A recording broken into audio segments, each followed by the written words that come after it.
Mwaramutse neza. Imana ishimwe ko tubyutse turi bazima kandi n'urwaye wo muri twebwe cyangwa se ubabaye ufite n'ikibazo kindi kigiye gitandukanye, kuko hari ibintu byinshi bituma abantu batishima cyangwa batamera neza, nawe ndamuhumuriza yuko Imana ifite ubundi buryo bwo kumuremera ibyishimo.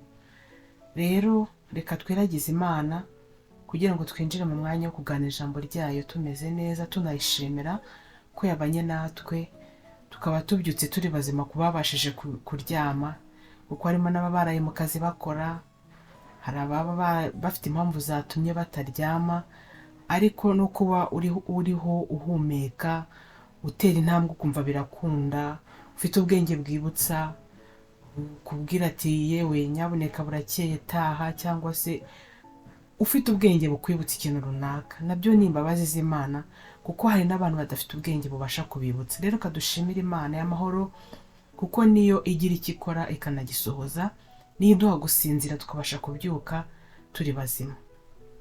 Data mwiza udukunda, imbabazi zawe ni nyinshi ku buzima bwacu, turabigushimiye. Wabanye natwe, tubyutse turi bazima, n'abarwayi bo muri twebwe nzi neza ko uri bubakize, ababuraye uri bubahe ibyo kurya, abihebye afite agahinda urabahumuriza, kuko niwo murimo wa mbere wakuzanye mu isi. Ibyo turabigushimiye kuko ari umurimo w'intoki zawe. Rero tugiye kumva ijambo ryawe, utwemerere rikora umurimo mugari muri twebwe, kandi utwemerere ntiridusige uko twari tumeze, ahubwo ritugeze ku rundi rwego, natwe tugirire abandi umumaro, kandi natwe tugirire umumaro. Ni mu izina rya Yesu Kristo mbisabye nizeye, amen. Nshuti bakunzi b'ijambo ry'Imana, ni Ingabire muri kuganira nk'uko bisanzwe kuri iyi channel Ensage, tunyuzaho ikiganiro umunyabwenge yakora iki. Muri aka kanya rero tugiye kuganira ku ijambo rigira riti umunyabwenge yakora iki yakomera ku munsi mubi. Ese umunsi mubi ni iki? Umunsi mubi ntabwo ari wa munsi ubyuka hari ikibunda, umunsi mubi ntabwo ari wa munsi ubyuka ukumva urananiwe. Reka turebere hamwe umunsi mubi ari iki. Umunsi mubi ni igihe umuntu ahura n'ubuzima bumugora, buteye impagarara, ikigeragezo gikomeye, cyangwa se gucika intege muri we, ku buryo akeneye imbaraga zituruka ku Mana kugira ngo abashe kuba yarenga, cyangwa se abashe kuba yatambuka icyo gihe yinjiyemo atandavuye. Ndizera ko inshinga kwandavura irumvikana. Iyo umuntu ari ku rugamba, cyangwa iyo umuntu ahuye n'ikibazo agacika intege, cyangwa se akanduranya cya kibazo kitanarangiye, mbese ni igihe umuntu aba arimo ariko akeneye imbaraga zo kugira ngo abashe kugira ngo icyo gihe gitambuke atazicuza, avuga ati Mana, ese iyo nza guhagarara gutya ko byari bugende neza. Umunsi mubi rero ntabwo ari umunsi Imana irekaho umuntu, ntabwo ari umunsi Imana iba yakwanze cyangwa se iba mwatandukanye, ahubwo ni umunsi umuntu aba akeneye Imana cyane kurenza n'ikindi gihe kugira ngo abashe gutambuka muri icyo gihe. Aba akeneye Imana cyane kugira ngo imuhumurize, kugira ngo agire imbaraga, nubwo umunsi mubi wamugezeho, nubwo ubuzima bwe bwahungabanye, nubwo ameze nka cya giti kiri guhuhwa n'umuyaga, ariko akeneye kwishingikiriza ku Mana cyane kugira ngo ako gahe ahagazemo agahagararanemo n'Imana, hanyuma azagasohokemo ashima Imana, atagize wa munsi mubi ngo agire n'ibindi bintu, amagambo yavuze adafite ibindi bintu runaka yitwayemo nabi bimwambura amanota. Rero uwo ni umunsi mubi. Umunsi mubi rero ugera ku bantu mu buryo butandukanye, kuko hari igihe umuntu ashobora kubyuka akumva yacogoye, hari umuntu ushobora kubyuka akumva yakwiyahura bitewe n'ikintu runaka cyamugezeho, akumva nta ntege afite muri we imbere mu mutima, akumva wapi. Hari n'ujya yumva Imana imuri kure, hari n'ujya yumva Imana itamukunda, hari n'ujya yumva Imana itamuzi, itajya yumva n'amasengesho ye bitewe n'icyo kintu yinjiyemo. Hanyuma rero icyo gihe umuntu aba yahagazemo, icyo gihe umuntu aba yisanga ahagazemo, akenshi iyo umuntu yageze ku munsi mubi aba ari wenyine, abantu bamuvaho, cyane ko ari nawe ubimenya ko yinjiye muri icyo gihe. Abantu rero baba basa nkaho nta n'umwe, ntawamuhamagara, ntawamusura, n'uwaguhumuriza ntibigushyika ku mutima, wumva bitari kuza. Rimwe na rimwe n'ibyo Imana ikubwira ntabwo ubasha kubishyikira bitewe n'uburemere bw'ikintu cyagushyikiyeho. Rero umunyabwenge yakora iki? Yakomera ku munsi mubi. Iri jambo turisanga mu Befeso ibice 6 ku murongo wa 13. Reka tuhasome. Haravuga ngo nuko rero mutware intwaro zose z'Imana kugira ngo mubashe gukomera ku munsi mubi, kandi murangije byose mubashe guhagarara mudatsinzwe. Rero bene data, tugiye kurebera hamwe umunsi mubi umuntu w'umunyabwenge yabigenza gute. Rero tugiye kurebera hamwe ukuntu abantu bagiye batandukanye umunsi mubi wagiye ubashyikiraho n'ukuntu babisohotsemo. Turareba ku muntu witwa Yohana w'umubatiza. Yohana umubatiza twese turamuzi, tuzi ko yabatije Yesu, ndetse akabona n'ibimenyetso bifatika bigaragaza ko Yesu ari umwana w'Imana. Ariko umunsi mubi wamugezeho, ajyanwa mu nzu y'imbohe.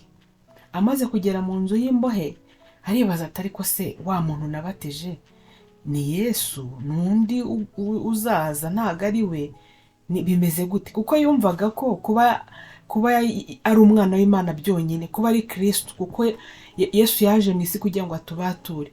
Hari ukuntu rero abayuda bumvaga muri bo ko Yesu naza azabakiza igitugu cy'ingoma z'Abaroma n'ubundi butegetsi bwabakandamizaga. Noneho Yohana yari yaramubatije, akajya abwiriza n'abantu, yari afite ijambo ry'Imana n'umwuka w'Imana yari ari muri we. Ariko umunsi mubi uraza umugeraho, bamujyana mu nzu y'imbohe azize ubusa ku muntu yari yabwirije, yamuburiye, yambwiye ati ibi urimo si byo. Arangije kuko yamurushaga, yaramufiteho ububasha, yaramufiteho uburenganzira, amujyana mu nzu y'imbohe. Abona Yesu ntamurebye, abona Yesu nta kintu akoze, abona Yesu nta kintu abivuzeho, atangira kwibaza muri we, atari kuriya niwe Kristo, niwe Mesiya ugomba kuza cyangwa dutegereze ubundi?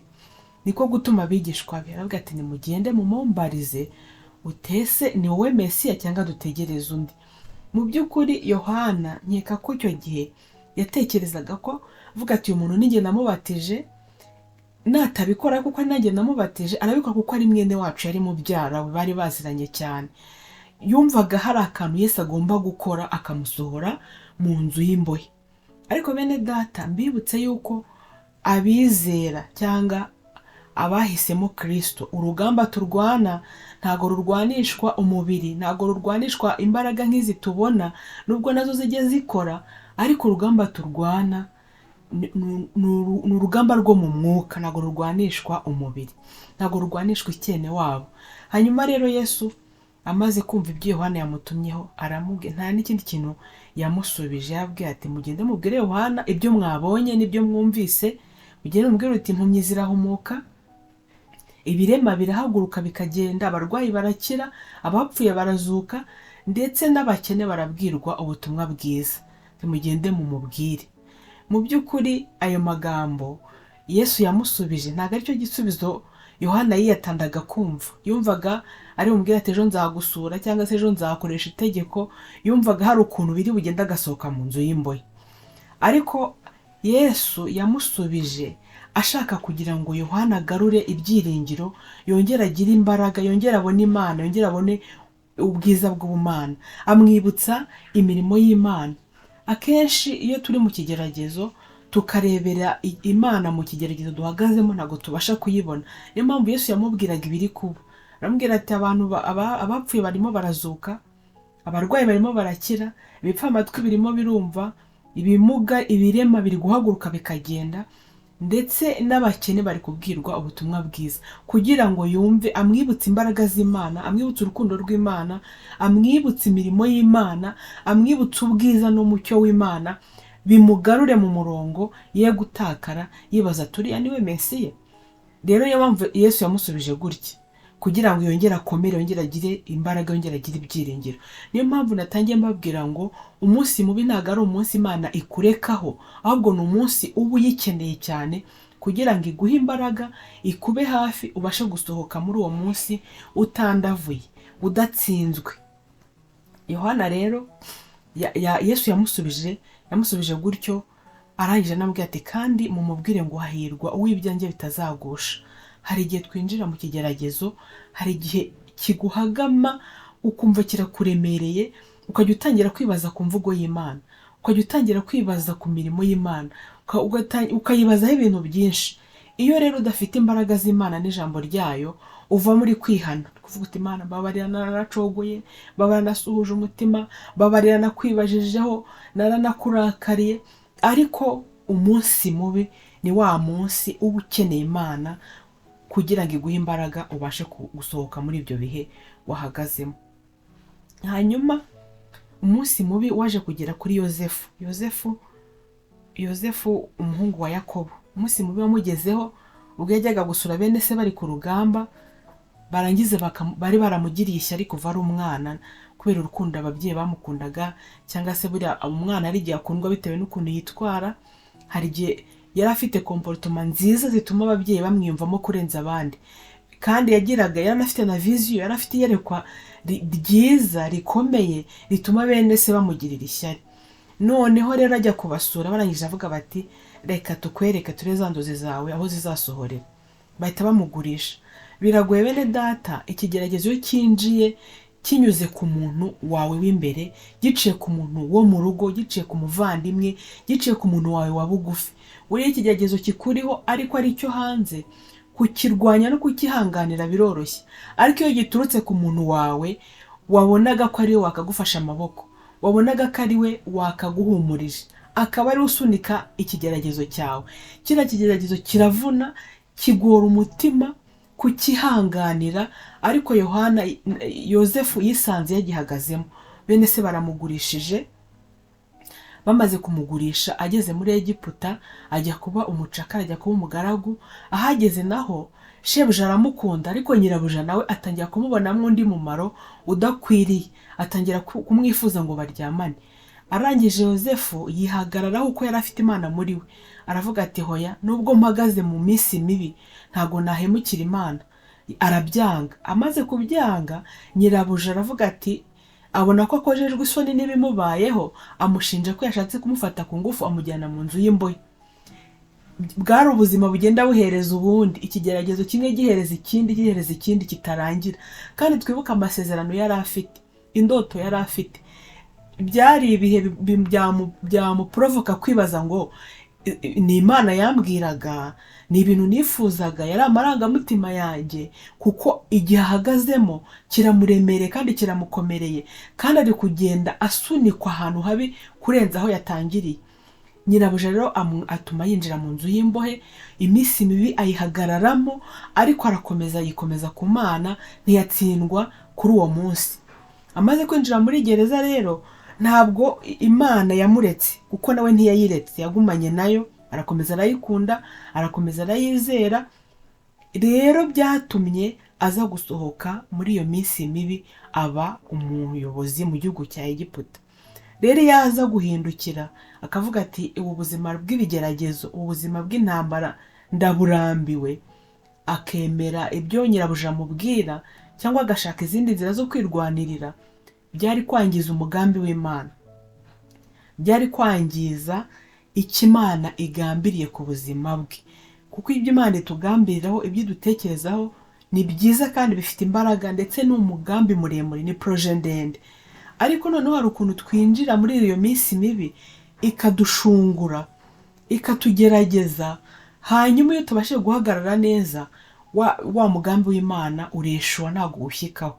Ariko Yozefu yarihanganye, birangira abaye umuntu ukomeye mu gihugu cya Egiputa, ndetse na bene se abagirira umumaro, nubwo bari baramuhemukiye, nubwo aribo bari baramugurishije bakagenda bamusunika muri izo ntambara zose yagiye ahura nazo. Reka turebe undi muntu ahuye n'umunsi mubi, umubyeyi witwa Hana.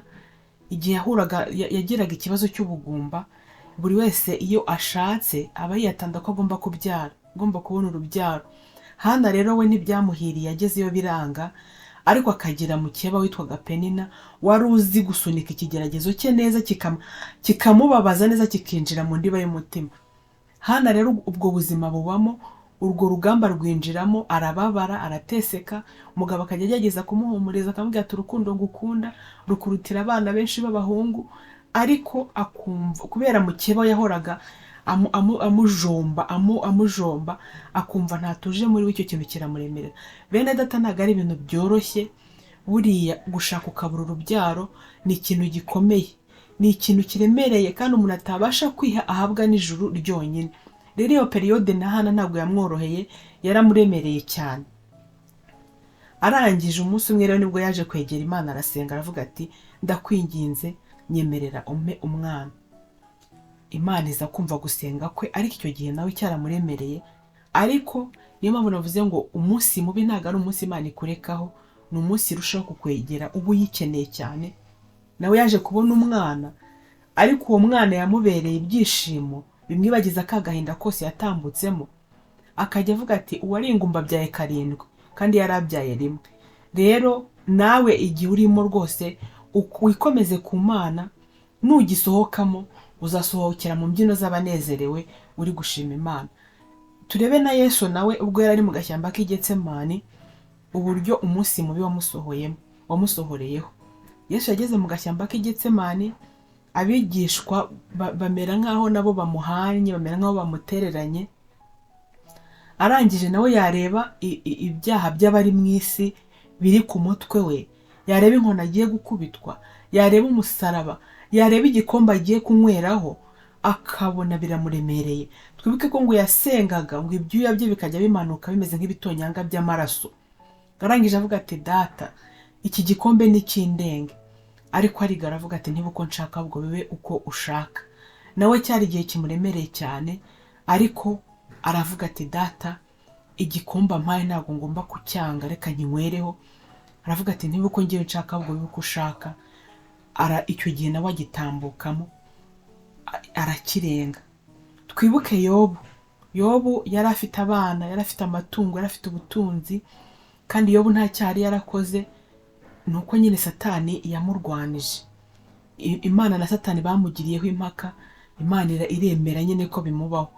Apfusha abana, apfusha amatungo, indogobe, ikintu cyose umuntu yakwishingikirizaho Yobu arakibura. N'umubiri urarwara, umugore aramuhana, inshuti ziramuhana, Yobu arakubitika. Ariko muri we aravuga ati sinzikuraho kuba inyangamugayo, gukiranuka kwanjye ndagukomeje. Nubwo bimeze gutya, nubwo umugore ari kumbwira ati hakana Imana yawe wipfire, nubwo inshuti zanjye ziri kunshinja ko nacumuye, nubwo nabuze ibyo nari mfite nakundaga, ariko Uwiteka niwe wabimpaye, nta cyaha na kimwe Yobu wigeze akora. Arangije nyuma Imana yaje kumushumbusha, aronka ibyiza kurenza bya bindi bya mbere yari afite. Ariko icyo gihe ntabwo cyari kimworoheye, cyari igihe gikomeye cyo guteraganwa n'umuraba. Buriya niyo mpamvu nabwiye ni ikigeragezo iyo gisunikwa n'umuntu wawe wa bugufi kirakurya kurenzaho, kuko uba wumva uwo muntu rero wakaguhumurije. Ariko iyo ari we ugisunika noneho usigara wumva uri wenyine, usigara wumva wanzwe, usigara wumva uremerewe, umutima ukomeretse. Ariko Yobu arakomera. Twumvikane, abana baragiye, amatungo yaragiye, umugore yamuhanye ari kumubwira ati hakana Imana yawe upfe, inshuti ze ziri kumushinja ibyaha, ntaho yari asigariye. Yasigaye areba Imana akayibwira ati uri Imana yihisha, ndagushakira mu kuboko kw'iburyo sinkubone. Yarageze mu gihe gikomereye umutima, ariko Imana iza kumwomora kuko yatambutse neza muri icyo gihe, yahagaze adatsinzwe.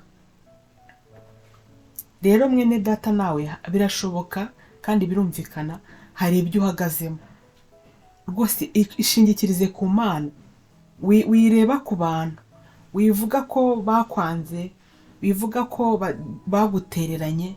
Ni igihe uhagazemo kandi ugomba gusohokamo, kizarangira. Twibuke Eliya igihe yaramaze kwica abahanuzi ba Bayali, Yezebeli ari kumuhiga, naho yaragiye yiryamira munsi y'igiti cy'umurotemu ngo yisabira gupfa. Ngabwiye Imana ati kubaho bindutira gupfa, kuko yumvaga bimuremereye, yarananiwe. Avuga ati noneho rwose aho nahereye ndananiwe, birarangiye.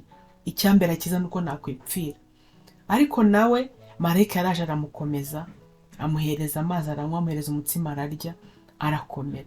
Rero nawe hari Imana yiteguye kuguhumuriza, hari Imana yiteguye kuguha amazi ukanywa, hari Imana yiteguye kuguha umutsima ukarya, ugahembuka ugahaguruka ukava munsi y'icyo giti wicayemo. Hari igiti wicayemo wumva nta kindi kintu cyahagukura, uri kuvuga uti icyambera cyiza nuko nakwipfira. Ariko hoya, Imana yiteguye. Nubwo winjiye muri ubwo buzima, nubwo winjiye muri ako gahe gakomeye kandi karemereye, Imana iri tayari, amaboko yayo yiteguye kukuramira kugira ngo utikubita hasi. Reka dukomeze turebe umukozi w'Imana Dawidi. Dawidi umunsi umwe umuhungu we Abusalomo aramuhagurukira. Umwana we yibyariye mu nda. Aramuhagurukira ashaka kumutera kudeta, ashaka kumwambura ubwami. Byumvikane ko niyamushyikira yari kumwica. Dawidi arahunga. Ngo mu guhunga kwe, ahunga Abusalomo yagiye yambaye ibirenge. Yagiye umukungugu wamwuzuye mu mutwe, kandi yari umwami, yari ukomeye, yari umuntu ukomeye. Arangije aravuga ati Mana, hari umuntu wari kumwe na Abusalomo witwaga Ahitofeli, ngo yajyaga ajya inama, ngo iyo nama ikamera nk'ivuye ku Mana. Abona nta bundi buryo, avuga ati uyu muntu rero naramuka agira inama umuhungu wanjye, aranshyikira aranyicana n'abantu bose turi kumwe. Arangije asenga Imana, arayibwira ati ndakwinginze nurogoye inama za Ahitofeli. Imana iramwumvira irabikora. Ariko iki gihe nacyo cyari gikomereye umwami Dawidi. Uzi kugira ngo uri umwami uyoboye igihugu, uri umwami ukomeye, umwana wagusohore mu bwami, uhunga ugende wambaye ibirenge, ngo n'umukungugu wamwuzuye mu mutwe. Hanyuma arangije ntibyarangiriye ngo iyi nkuru iri muri Samweli wa kabiri ibice 15 ku murongo wa 30. Tubona ko muri Samweli wa kabiri none ku bice 16 ku murongo wa 5 gukomeza, ngo yageze aho ngaho ahura n'umuntu witwaga Shimeyi. Shimeyi yari wo mu muryango wa Sawuli. Ntiyagira isoni, ntiyanifata, akavuga ati uyu ni umwami yahuye n'ikigeragezo. Umva ngo ajya ku gasozi, ngo aramutuka, amutera amabuye, aramwandagaza mbese. Dawidi abantu baramubwira ati warese uriya mugabo tukagenda tukamwica. Aravuga ati hoya, niba ari kuntuka nuko Uwiteka yabyemeye nimumwihorere. Uwo munsi mubi rero Dawidi uhagazemo neza, uramukomerera, uramuremerera, ariko waje kurangira. Uwo munsi waje gushira, ariko ntago byari byoroshye. Kuba umwami, umwana wawe wabyaye akagusohora mu bwami, ugahunga ukagenda wambaye ibirenge, ngo n'umukungugu wamwuzuye mu mutwe. Yarangiza agahura n'abasunika cya kigeragezo, agahura na Shimeyi, akamutuka koko akamucyurira ubwami bwa Sawuli. Kandi tuzi neza ko Dawidi yagerageje kwitwara neza kuri Sawuli, nubwo yamurenganyaga kenshi, nubwo ataramworoheye, ariko yagerageje kumwitwarika neza. Rero kadukomeza dutumbire Yesu, kuko niwe banze ryo kwizerwa kandi wo gusohoza, niwe ufite imbaraga zarwana, zahangana n'ibiturwanya. Niwe wagusohora kuri uwo munsi mubi, niwe wakuneshereza akaguha imbaraga. Twibuke Petero ubwo Yesu ngo yagendaga hejuru y'amazi, ngo yaramwitegereje aramubwira ngo tegeka nanjye nzi. Arambwira ati ngaho ngwino. Aragenda ngo ateye intambwe nka zingahe, akura amaso kuri Yesu, atangira kwirebaho no kureba ku mazi akandagiyeho, atangira gucubira mu mazi. Avuza induru ati mwigisha ndapfuye. Yesu aramuhereza ukuboko aramuramira. Rero natwe niko bitugendekera. Twese uyu umuntu ari mu isi ngafashe igihe mu ntambara, wenda izo ntambara ntago zizira umunsi umwe, ziza mu bihe bitandukanye no mu byiciro bitandukanye, kandi ni nako ziza zifite imbaraga zitandukanye. Ariko buri muntu wese ajya agira agahe kiwe ko kugeragezwa, agira agahe kiwe ko kwinjira ku munsi mubi. Rero iyo dukuye amaso kuri Yesu turacubira. Iyo dukuye amaso kuri Yesu tukareba ikibazo duhagazemo, duhoberamo hasi mu mazi. Reka rero twe kureba ku kibazo, wireba ku munsi mubi uhagazemo, wireba ku biri kurwanya n'ibiri kubisunika. Reba kuri Yesu wenyine, araguhereza ikiganza, kugirire neza, agutabare. Hanyuma uzasohokera mu mbyino z'abanezerewe, uzaseka, uzashima Imana, uzamera nka Hana, uzavuga uti uwari ingumba byaye karindwi. Rero rwose komera nshuti yanjye, wikomeze ku Mana, ni ngari kandi ifite uburyo bwose bwo kukugirira neza no kugukomeza. Rero wireba ku kibazo. Dawidi nawe byagezeho birarangira, Yosefu nawe igihe cyarageze urugamba rurarangira, nawe urugamba ruzarangira. Nta ntambara idashira, kimwe nuko nta joro ridacya. Uburyo urugamba rwaba ruremereyemo rwose, imbaraga rwaba rufite rwose, Yesu afite imbaraga zirenze ibyo byose. Reka dusome muri Yesaya kuri 40:27. Haravuga ngo, Yakobo we, ni iki gituma wiganyira?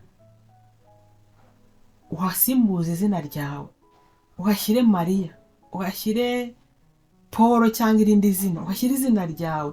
Uvuga uti ni iki gituma wiganyira? Ukavuga ngo Uwiteka ntabwo azi inzira zanjye, kandi ukibwira uti ibyanjye Imana yarabyirengagije. Ijambo rigakomeza rivuga ngo, niyihe intege abarambiwe, n'utibashije imwongeramo imbaraga. Abasore b'imigenda bazaruha, bazacogora, ariko abategereje Uwiteka bazakomera. Haleluya. Yewe nshuti yanjye, yewe wa mubyeyi we, yewe mwene data, ni iki gituma wiganyira ukavuga ngo Uwiteka ntabwo azi inzira zanjye? Ni iki gituma wiheba ukavuga ngo Uwiteka yarantaye, yaranyibagiwe? Ni iki gituma uvuga ngo Uwiteka ntabwo agiye yumva gusenga kwanjye? Ni iki gituma uvuga ngo abantu baranyanze? Ni iki gituma uvuga ngo nta nubwo Imana inzi, n'amazina yanjye ntayo izi? Ariko Imana iraguhumurije muri iki gitondo, Imana iraguhumurije muri aya masaha. Imana iri kukuremamo umutima mushya, iri kukubwira ngo nubwo uhagaze mu munsi mubi, komera, humura. Imana niyihe intege abananiwe, n'utibashije imwongeramo imbaraga. Irakubwira ngo dore abasore b'imigenda bazagenda, bazirukanka, bazaruha, bazacogora, ariko abategereje Uwiteka bazasubizwamo imbaraga nshya, ngo bazagurukisha amababa yabo nk'ikizu. Nawe rero ndagukomeje, ndaguhumurije, nukomere. Niyo iyi intege abarambiwe. Nawe hari ibyo urambiwe, birumvikana. Hari urugamba urambiwe, hari amagambo uhaze, hari intonganya urambiwe, hari ubuzima uhaze. Imana niyihe intege abarambiwe, n'utibashije, utishoboye, imwongereramo imbaraga. Komera mubyeyi, komera wa mukobwa we, urwo rugamba rugiye kurangira. Imana niyihe intege abarambiwe. Nta wundi sinaguha imbaraga. Niyo waba uri inshuti yanjye, ntago nakwakira ku kigeragezo ufite. Niyo twaba twaronse ibere rimwe, niyo naba narakubyaye, niyo waba uri umugabo wanjye, ntago nakwakira ku kintu kikuremereye. Cyakora naguhumuriza, ariko ntago uburibwe ufite nabushyira muri njye ngo bikunde. Ariko Yesu warabishoboye gufata ubwo buribwe, gufata ubwo bubabare, gufata ubwo buremere, akaguha ibyishimo. Rero nukomere kandi wikomeze ku Mana, iri kumwe nawe. Uwo munsi mubi urawusohokamo. Zaburi ya 94 kuri 18 na 19 haravuga ngo, nkivuga ngo ikirenge cyanjye kiranyereye, imbabazi zawe Uwiteka zarandamiye. Haleluya. Akongera akavuga ngo, iyo ibyo nshidikanyaho byinshi bimpagaritse umutima, ngo ibyo mpumuriza byishimisha ubugingo bwanjye. Ndaguhumurije nshuti yanjye, Imana iraguhumurije. Imana iri kukuremamo umutima mushya, iri kukuremamo ibyiringiro bishya, iri kukubwira ngo komera, humura. Wowe yibwire, ihamagare, yibutse, yibwire ngo ikirenge cyanjye kiratsikiye, yibwire ngo umutima wanjye uracogoye, yibwire ngo umubiri wanjye uratentebutse, yibwire ngo ibyiringiro binkamyemo, yibwire ngo dore ndi jyenyine, umuryango warantaye, inshuti zarantaye, yibwire ngo dore simfite shinge na rugero. Yihamagare, kuko hano ijambo riravuga ngo, nkivuga nti ikirenge cyanjye kiranyereye cyangwa se kiratsikiye, imbabazi zawe Uwiteka zarandamiye. Haleluya. Ngo kandi iyo ibyo nshidikanyaho byinshi bimpagaritse umutima, ibyo mpumuriza byishimisha ubugingo bwanjye. Rero ndagukomeje muvandimwe, rwose komera. Imana n'imbaraga zacu, Imana n'ibyiringiro byacu, kandi Imana n'ibyirato byacu. Nubwo uhagaze ku munsi mubi, komera.